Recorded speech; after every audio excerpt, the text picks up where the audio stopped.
আসসালামু আলাইকুম রহমতুল্লাহি বারাকাতুহু। এটা হচ্ছে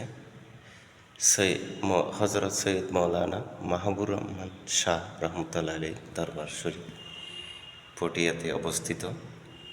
মাশাআল্লাহ, পটিয়া হচ্ছে বরলিয়া রহমানিয়া দরবার শরীফ। এটা মাশাআল্লাহ অসাধারণ আল্লাহর ওলির দরবার।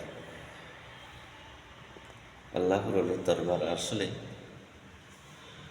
আল্লাহর ওলি যেমন কোরআনে একদম নিখুঁতভাবে আল্লাহ তাআলা ঘোষণা করেছেন, আলা সাবধান আমার অলিদের সাথে যারা বেয়াদবিমূলক আচরণ করবে আমি তাদের সাথে যুদ্ধ ঘোষণা করি।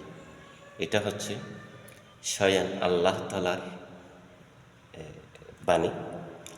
তো আমরা যারা আল্লাহর অলিদের শান মান নিয়ে বেয়াদবিমূলক আচরণ করি, আসলে তারাও তো জানে না অলিদের শানে বেয়াদবি করলে কী পরিমাণ তাদের উপর আল্লাহ তাআলা লানত বর্ষিত করে।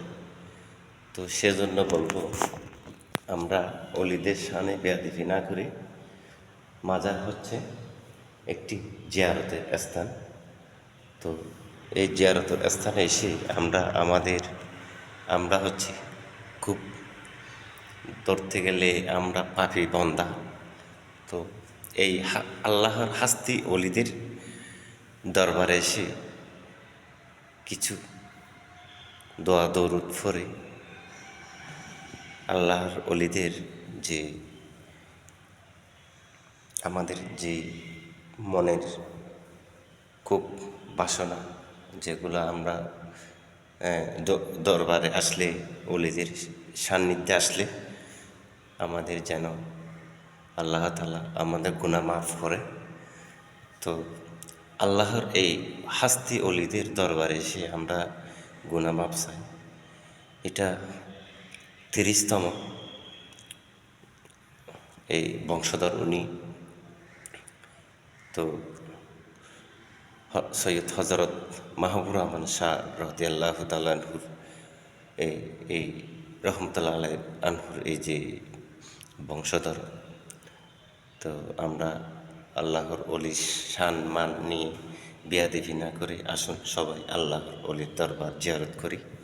জিয়ারতের মাধ্যমে আমার ইহকাল এবং পরকালের ফয়েজ লাভ করি।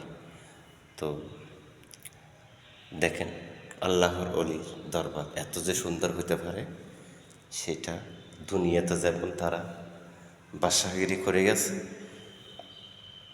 খবরে হাসরও তারা আল্লাহর এই মকবুল অলি হিসেবে তারা ওখানের বাদশা। তো তাদের শানে আমরা বেয়াদবি না করে আমরা তাদের দরবারে এসে জিয়ারত করি। জিয়ারত না করলেও তাদের শানে যেন আমরা বেয়াদবি না করি। ধন্যবাদ। আসসালামু আলাইকুম রহমতুল্লাহি ওয়া বারাকাতুহু। আসসালামু আলাইকুম।